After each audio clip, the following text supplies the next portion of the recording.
Hello दोस्तों, स्वागत है आपका मैथ स्टडी क्लासेस पर। दोस्तों आज की वीडियो में हम साधारण ब्याज से रिलेटेड कुछ क्वेश्चन करेंगे। दोस्तों अगर आप चैनल पे नए हो तो चैनल को सब्सक्राइब करना ना भूलें।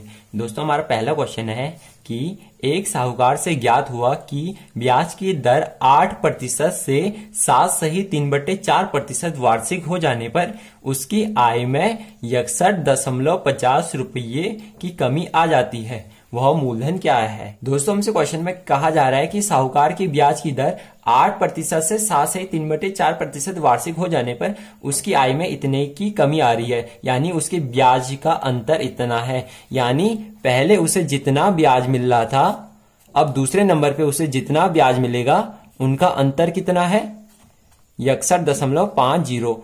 और हमें क्वेश्चन में क्या क्या दिया है, तो हमें पहले नंबर पे दिया है दर 8% यानी इस ब्याज के लिए, और हमें समय दिया है इसी ब्याज के लिए, यानी समय हमें दिया है दोस्तों 1 वर्ष, क्योंकि वो कह रहा है कि 8% वार्षिक। और नंबर 2 यानी ये वाले ब्याज के लिए हमें जो दर दिया है वो दिया है 7.3/4। हम इसे अच्छे से लिखेंगे तो इसका मल्टीप्लाई इसके साथ होगा, तो 4 7 28 और 28 और 3 31, तो हमारा आएगा 31/4। और हमें समय 1 वर्ष का दिया है, क्योंकि वो हमसे कह रहा है कि 7.3/4 वार्षिक, तो हमें समय 1 वर्ष दिया है। अब हम इन्हें इस सूत्र में डाल देंगे, यानी जो हमारा पहला वाला ब्याज कितना होगा वो होगा मूलधन गुणा दर। दर है हमारा 8% गुणा समय, समय है हमारा 1 वर्ष अपॉन 100। और हमारा दूसरा वाला ब्याज क्या होगा? दूसरा वाला ब्याज होगा मूलधन गुणा दर है हमारा 31/4, समय है हमारा 1 वर्ष इंटू 100, अपॉन में 100 आएगा, इक्वल टू ये, क्योंकि 61.50 ये ऐसे ही उतारा हमने। फिर हम इसे आगे सॉल्व करेंगे तो हमने मूलधन बट्टे 100 को कॉमन लिया, तो हमारा ऊपर आया मूलधन बट्टे 100। और हमारा अंदर क्या बचा? हमारा अंदर बचा 8 माइनस का ये चिन्ह, और यहां बचा 31/4। और कॉमन लेने का मतलब ये हुआ कि इसका मल्टीप्लाई इसके साथ होगा तो ये आएगा, इसका मल्टीप्लाई फिर इसके साथ होगा तो ये आएगा, और इक्वल टू में हमारा यही आएगा। फिर हम इसे अच्छे से सॉल्व करेंगे और हम 100 को दूसरी साइड भेज देंगे, तो हमारा आएगा मूलधन, ये आएगा 8 चक्को 32, 32 में से 31 घटाएंगे, यानी 32 माइनस 31/4 आएगा। और यहां ये आएगा 61.50 इंटू 100, क्योंकि ये 100 भाग में था, दूसरी साइड जाके मल्टीप्लाई में हो गया, तो हमारा जो मूलधन आएगा वो आएगा 1/4, क्योंकि 32 में से 31 घटाया तो 1 आया, इक्वल टू इन दोनों को सॉल्व करके आया हमारा 61.50। अब ये 4 दूसरी साइड जाएगा तो हमारा जो मूलधन आएगा 6150 इंटू 4, ये 4 यहां जाके मल्टीप्लाई में हो जाएगा। जो हमारा मूलधन आएगा वो आएगा 0, 5 को 20 की 0 ऐसे लागो 2, 4 एकम 4, 4 और 2 6, और 6 को 24, यानी हमारा मूलधन आया 24,600 रुपए। और ये कोई भी ऑप्शन में नहीं है, यानी डी, यानी इनमें से कोई नहीं, हमारा डी वाला ऑप्शन सही है। दोस्तों हमारा दूसरा क्वेश्चन है कि कोई धन साधारण ब्याज से 30 वर्ष में 3 गुना हो जाता है, ब्याज की वार्षिक दर क्या है? माना दोस्तों जो हमारा धन है वो x है, यानी हम धन को मूलधन लिख सकते हैं, वह 30 वर्ष, यानी हमें समय दिया है 30 वर्ष का, वह 30 वर्ष में 3 गुना हो जाता है, यानी 3 गुना क्या होगा? यानी हमारे पास जो मिश्र धन आएगा वो आएगा 3x, क्योंकि हमने इतना धन जमा किया और वो 30 वर्ष में 3 गुना हो गया, यानी जो हमारे पास टोटल धन आया वो आया 3x। और इसलिए ब्याज क्या आएगा? और ब्याज का फॉर्मूला होता है मिश्र धन, यानी बैंक वालों ने हमें कितने रुपए वापस दिए और कितने हमने जमा किए, तो हमने x जमा किए, तो हमारा जो ब्याज आएगा दोस्तों वो आएगा 3x माइनस x, तो हमारा ब्याज आएगा 2x। अब हम इसका डायरेक्ट फॉर्मूला में डाल देंगे इसे, तो हमारा होता है फॉर्मूला ब्याज, यानी 2x बराबर मूलधन, तो हमारा मूलधन कितना है? x है, तो x गुणा दर, दर हमें ज्ञात करना है, इंटू समय, और समय है हमारा 30 वर्ष, और अपॉन में 100 आएगा। और हमें दर याद करना है तो बाकी सबको दूसरी साइड लेके जाएंगे, तो ये आएगा 2 गुणा x भी लिख सकते हैं इसे, और ये x दूसरी साइड चले जाएगा, और इसी प्रकार ये 30 भी इस साइड आ जाएगा तो ये अपॉन में चल जाएगा, और ये 100 ऊपर चले जाएगा क्योंकि ये भागा में है, इक्वल टू हमारा आएगा दर। और इसे हम सॉल्व करेंगे तो x से x कटा और इससे ये कट गया, यानी ये 15 बार कटा। हमारा जो दर आया है वो आया है 100/15। अब हम इसे सॉल्व करेंगे तो ये आएगा 20/3, यानी 3 पंजे 15 और 20 पंजे 100। और हम इसे अच्छे से सॉल्व करेंगे तो ये आएगा 6 सही 2/3, और हमारा यही आंसर है, यानी हमारा बी वाला आंसर सही है। दोस्तों हमारा तीसरा क्वेश्चन है कि किसी धन का साधारण ब्याज मूलधन का 4/9 है। यदि ब्याज की वार्षिक दर तथा मूलधन की अवधि के वर्ष का अंकित मान समान हो तो ब्याज की दर क्या होगी। यानी जो दोस्तों जो हमारा तीसरा क्वेश्चन है वो हमसे कह रहा है कि किसी धनराशि का, यानी हमने कोई धनराशि यानी मूलधन को x माना और उसका जो साधारण ब्याज है वो मूलधन का 4/9 है, यानी जो इसका साधारण ब्याज बनेगा वो मूलधन हमारा x है और वो मूलधन का 4/9 होगा, तो मूलधन गुणा 4/9 ये हमसे क्वेश्चन में पूछ रहा है। और हमें दिया है यदि ब्याज की वार्षिक दर तथा मूलधन की अवधि के वर्ष का अंकित मान समान हो, यानी इन दोनों के मान समान है, यानी ब्याज की वार्षिक दर, जो वार्षिक दर का जो मान है वह मूलधन की अवधि यानी समय के बराबर है, यानी ये समय के बराबर है। और हमने माना ये y के बराबर है, यानी हमने y मान लिया, हम कुछ भी मान सकते हैं, हमने y मान लिया।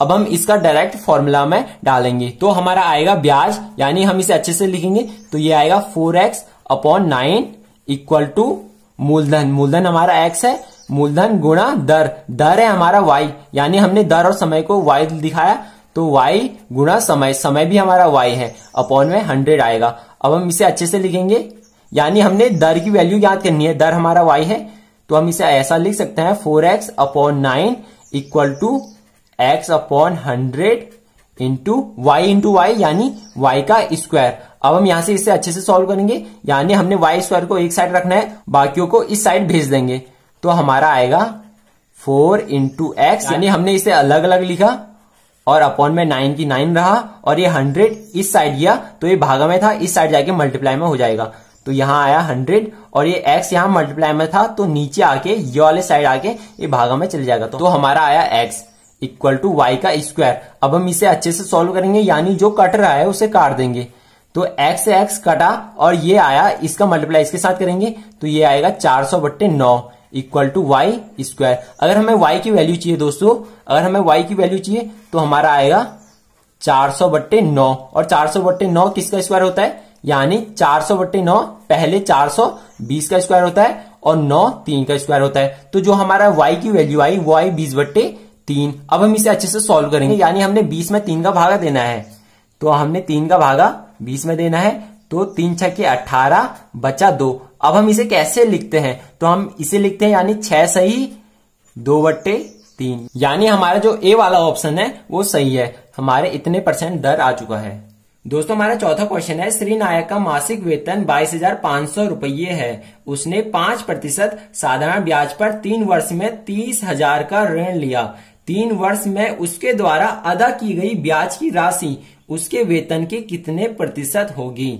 यानी दोस्तों जो हमारा चौथा क्वेश्चन है उसमें हमें दिया है कि श्री नायक का जो वेतन है उसका वेतन है 22,500 रुपये और उसने ऋण लिया, यानी जो उसका मूलधन है वो है 30,000 का, और उसने कितने समय के लिए लिया, तो हमारा जो टाइम आएगा वो आएगा 3 वर्ष, और उसने किस दर पे लिया, तो उसने 5% के दर पे लिया।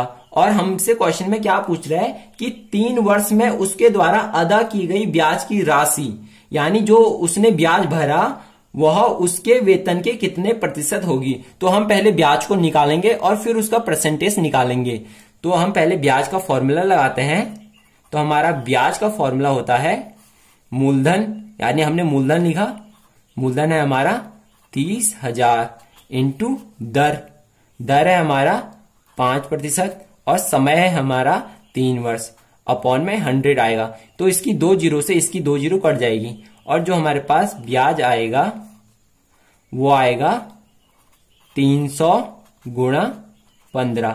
अब हम इसे सॉल्व करेंगे तो 15 तिया 45 और पीछे की 2 जीरो ऐसे ही रहेंगे, तो हमारा ये आया। अब हमने ज्ञात करना है कि उसका जो ब्याज है उसकी धनराशि का कितना % है, यानी जितना वो कमाता है। तो उसका ब्याज है इतना, और उसकी जो धनराशि है यानी वो कितना कमाता है वो है इतना, यानी 22,500। अब हम इसका परसेंटेज निकालने के लिए इसका मल्टीप्लाई 100 के साथ कर लेंगे। जैसे हम अपने नंबरों का परसेंटेज निकालते हैं, यहाँ पे हम टोटल नंबर लिखते हैं और यहाँ पे जितने हमारे नंबर आए वैसे ही हम यहाँ पे भी करेंगे। तो इसकी 2 जीरो से इसकी 2 जीरो कट जाएगी और जो हमारा परसेंटेज बनेगा वो बनेगा 4500 में किसका भागा देना है, इसका भागा देना है, यानी 225 का। अब हमने 4500 में 225 का भागा देना है, तो 225 का भागा 450 में देंगे तो 2 बार जाएगा, बचा 1 जीरो, यानी हमारा आएगा 20। तो हमारा 20% आएगा, यानी जो उसका ब्याज है वो उसके मासिक वेतन का 20% है। तो हमारा बी वाला ऑप्शन सही है, यानी हमारा बी वाला ऑप्शन करेक्ट है। दोस्तों हमारा आज का लास्ट क्वेश्चन है कि साधारण ब्याज की किस दर से 1200 रुपये के 3 वर्ष तथा 800 रुपये के 4 वर्ष के ब्याजों का अंतर 20 रुपये है, ब्याज की वार्षिक दर क्या होगी। यानी दोस्तों जो हमारा 5वां क्वेश्चन है वो हमसे ये कह रहा है कि ब्याजों का अंतर, यानी पहले नंबर पे जितना ब्याज मिलता था और दूसरे नंबर पे जितना ब्याज मिलता था उनका अंतर कितना है, 20 रुपये है। और हमें क्वेश्चन में दिया है कि पहले नंबर पे जो मूलधन है वो है 1200 रुपये और जो समय है, यानी हमें समय पहले नंबर पे दिया है 3 वर्ष का, और दूसरे नंबर पे जो हमारा मूलधन है वो है 800 रुपये और हमें जो समय दिया है वो दिया है आपका 4 वर्ष का। और हमें इस क्वेश्चन में दोनों में एक चीज दी है कि इन दोनों का जो दर है वो समान है, यानी दर को हम x मान लेते हैं या दोनों जगह दर ही लिखेंगे। चलो तो हमारा है ब्याज 1 माइनस ब्याज 2, तो ब्याज 1 क्या होगा, तो ब्याज 1 में हमें क्या दिया है, मूलधन दिया है 1200 रुपये, 1200 लिखा, 1200 गुणा दर, दर हमें दोनों जगह समान दी है तो दर को दर ही लिखा, गुणा समय, और समय है हमारा दोस्तों 3 वर्ष का